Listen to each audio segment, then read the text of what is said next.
వ్యూహాలకు ప్రతివ్యూహాలు, పంతాలకు పట్టింపులు వెరసి పశ్చిమాసియాలో యుద్ధం మొదలై 2 నెలలు గడిచింది. శాంతి అన్న పదం మాత్రం ఇంకా ఎండమావిగానే కనిపిస్తుంది. అదిగో కాల్పుల విరమణ, ఇదిగో కొత్త రోడ్ మ్యాప్ అని ప్రకటనలు వస్తున్నాయే తప్ప క్షేత్రస్థాయిలో పరిస్థితి మాత్రం ఎక్కడ వేసిన గొంగలి అక్కడే అన్న చందంగా మారింది. ఒకవైపు అగ్రరాజ్యం అమెరికా మొండిపట్టు, మరోవైపు తగ్గేదేలే అంటున్న ఇరాన్ పంతం. ఈ 2 దేశాల ప్రపంచ ఆర్థిక నలిగిపోతుంది. అసలు యుద్ధంలో ట్రంప్ అంచనాలు ఎందుకు తలకిందులయ్యాయి? ఇరాన్ పంపిన కొత్త శాంతి ప్రతిపాదనలో ఏముంది? హార్ముజ్ జలసంధి చుట్టూ జరుగుతున్న ఆర్థిక అణుయుద్ధం వెనుక ఉన్న అసలు రహస్యమేంటి? దౌత్య నీడన ఇరాన్ రష్యా సాగిస్తున్న వ్యూహాత్మక ఆటలో అమెరికా నిజంగానే చిక్కుకుపోయిందా? నిన్నటి యుద్ధం, నేటి దౌత్య యుద్ధం, రేపటి ప్రపంచ ఆర్థిక సంక్షోభంపై special report. Watch this. Iran యుద్ధానికి ఎండ్ కార్డు పడేది ఎప్పుడు?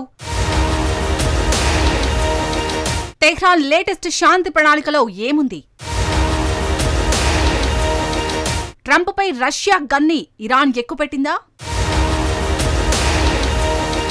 పశ్చిమాసియా యుద్ధం 2 నెలలు పూర్తి చేసుకుంది. ఫిబ్రవరి 28న ఇరాన్పై అమెరికా, ఇజ్రాయెల్ దాడి చేశాయి. ఈ యుద్ధాన్ని మొదట్లో చిన్నపాటిదని, త్వరలోనే ముగుస్తుందని ప్రపంచ దేశాలు భావించాయి.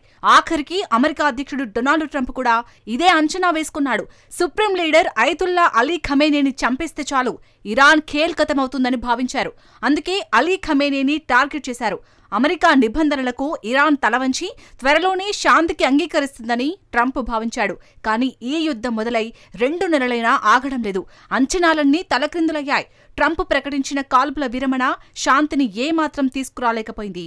ఈ సంక్షోభం కేవలం యుద్ధ భూమికే పరిమితం కాకుండా ప్రపంచవ్యాప్తంగా విస్తరించింది. ఇప్పుడు ఈ సరికొత్త పరిస్థితులకు ప్రపంచం అలవాటు పడిపోయింది. ఇరాన్ యుద్ధం కేవలం సైనిక ఘర్షణ అనుకుంటే పొరపాటే. ఇది ప్రపంచ ఆర్థిక వ్యవస్థను కుదిపేస్తోంది. దౌత్యపరంగా ప్రతిష్టంభన నెలకొనేలా చేసింది. అసలు ఇప్పుడు ఈ యుద్ధం ఎలా ముగుస్తుందన్నదే $1 మిలియన్ ప్రశ్న. 2 నెలలు గడుస్తున్నా శాంతి దిశగా స్పష్టమైన మార్గం కనిపించడం లేదు.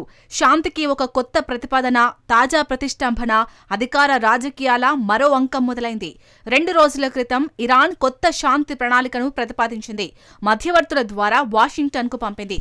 కొత్త పీస్ ప్లాన్లో ఇరాన్ ప్రతిపాదనలు ఏంటి? పశ్చిమాసియా సంక్షోభం నుంచి గట్టెక్కడానికి దశల వారీగా మార్గాలను శాంతి ప్రణాళికలో ఇరాన్ సూచించింది. యుద్ధాన్ని ముగించడం, అమెరికా, ఇజ్రాయెల్ నుంచి మరోసారి దాడులు జరగకుండా గ్యారంటీ ఇవ్వడం, వాణిజ్యంపై అమెరికా ఆంక్షలు ఎత్తివేత వంటి ప్రతిపాదనలను ఇరాన్ చేసింది.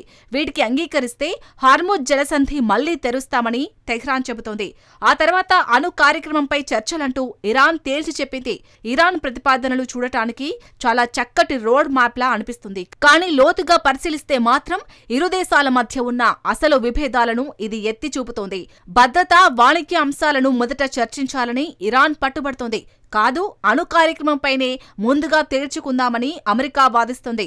తాజాగా ఇరాన్ ప్రతిపాదనలపై వాషింగ్టన్ స్పందించింది.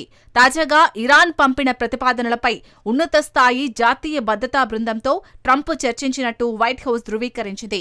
ఇరాన్ విషయంలో అధ్యక్షుడు ట్రంప్కి లక్ష్మణ రేఖలేంటో అమెరికన్లకు, టెహ్రాన్కు స్పష్టంగా తెలుసని వైట్ హౌస్ తెలిపింది. అంటే ఇరాన్ ప్రతిపాదనలను అమెరికా తిరస్కరించలేదు, అలాగని స్వాగతించనూ లేదు. కానీ నివేదికల ప్రకారం ఇరాన్ ప్లాన్పై ట్రంప్ అసంతృప్తిగా ఉన్నట్టు తెలుస్తోంది.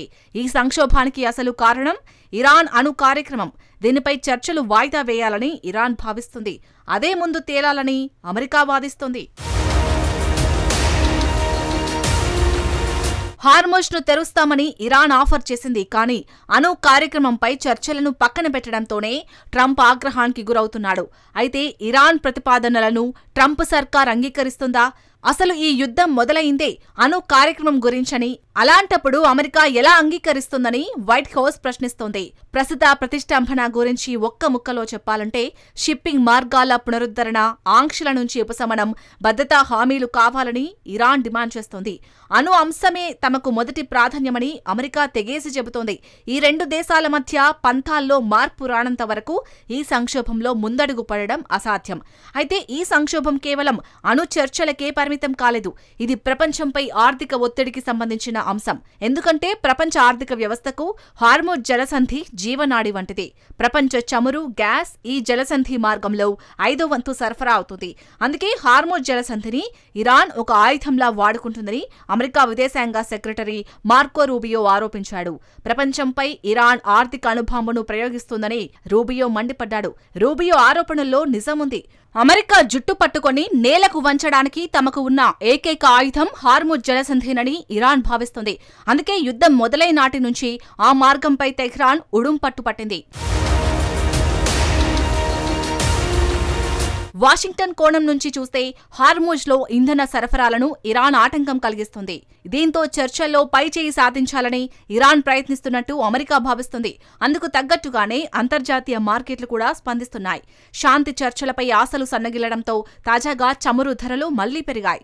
ప్రపంచ స్టాక్ మార్కెట్లు ఒడిదుడులకు లోనయ్యాయి. తాత్కాలికంగా బాంబుల మోత ఆగిపోయింది. కానీ హార్ముజ్ మార్గంలో నౌకల రవాణా మాత్రం ఇప్పటికీ తీవ్రమైన ఒత్తిడిలోనే ఉంది. మరోవైపు ఇరాన్ మాత్రం తగ్గేదేలే అన్నట్లు వ్యవహరిస్తోంది.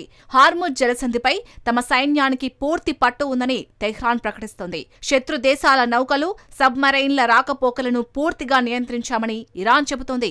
అంతేకాదు తెహ్రాన్ కొత్త ప్రణాళిక ప్రకారం హార్ముజ్ జలసంధి మార్గంలో వచ్చే నౌకలు తమకు టోల్ రుసుమును రియాల్లో చెల్లించాలని డిమాండ్ చేస్తుంది. సింపుల్ గా చెప్పాలంటే పశ్చిమాసియాలో యుద్ధ విమానాలు, డ్రోన్లు, క్షిపణుల మోత ఆగింది. కానీ ఆర్థిక యుద్ధం మాత్రం కొనసాగుతూనే ఉంది. అదే సమయంలో ఇరాన్ తన దౌత్య ప్రయత్నాలను ముమ్మరం చేసింది. ఇరాన్ విదేశాంగ మంత్రి అబ్బాస్ అరాక్చి మళ్లీ పాకిస్తాన్కు వెళ్లినట్టు నివేదికలు వెల్లడిస్తున్నాయి. అంటే 48 గంటల గ్యాప్తో ఆయన ఇస్లామాబాద్కు వెళ్లడం ఇది మూడోసారి. మొదట 24న పాకిస్తాన్కు వెళ్లారు. మరోసారి 26న కూడా వెళ్లారు. ఇప్పుడు మళ్లీ ఇస్లామాబాద్లో అరాక్చి ప్రత్యక్షమయ్యారు. అరాక్చి పర్యటనలు చూస్తుంటే తెర వెనుక దౌత్యం ఇంకా చురుగ్గానే సాగుతుందని అర్థమవుతుంది. అయితే ఇక్కడ ఓ కీలకమైన అంశం ఉంది. రష్యా పర్యటన ముగిసిన వెంటనే అరాక్చి మళ్లీ పాకిస్తాన్కు వెళ్లడం ప్రాధాన్యం సంతరించుకుంది. 28న ఇరాన్ విదేశాంగ మంత్రి మాస్కోకు వెళ్లారు. రష్యా అధ్యక్షుడు వ్లాదిమిర్ పుతిన్తో భేటీ అయ్యారు. ఈ సందర్భంగా మాస్కో అందిస్తున్న మద్దతుకు, సంఘీభావానికి అరాక్చి బహిరంగంగా కృతజ్ఞతలు తెలిపారు. కష్టకాలంలో ఇరాన్ వెంటే ఉండి మద్దతునిచ్చే రష్యా వంటి మంత్రులు తమకు ఉన్నారని అరాక్చి వ్యాఖ్యానించారు. ఇరాన్కు రష్యా ఇస్తున్న దృఢమైన మద్దతుకు ఇరాన్ మంత్రి ధన్యవాదాలు తెలిపాడు. రెండు దేశాల సంబంధాలు వ్యూహాత్మకమని, భవిష్యత్తులోనే ఇలాగే కొనసాగాలని అరాక్చి స్పష్టం చేశాడు. సింపుల్ గా చెప్పాలంటే తమకు రష్యా అండగా ఉందని అమెరికాకు ఇరాన్ ఓ వార్నింగ్ ఇస్తోంది. తమకు ఇప్పటికీ శక్తివంతమైన భాగస్వామ్యులు అండగా ఉన్నారని తెహ్రాన్ తేల్చి చెబుతోంది. అరాక్చి వ్యాఖ్యలపై పుతిన్ కూడా స్పందించారు. స్వాతంత్ర్యం, సార్వభౌమాధికారం కోసం ఇరాన్ ప్రజలు ఎంతో ధైర్యంగా, విరోచితంగా పోరాడుతున్నారని పుతిన్ కొనియాడారు. ఇరాన్ కొత్త నాయకత్వం ఈ గడ్డు కాలాన్ని దాటుతుందని, త్వరలోనే శాంతి నెలకొంటుందని తాము ఆశిస్తున్నట్టు రష్యా అధ్యక్షుడు స్పష్టం చేశాడు.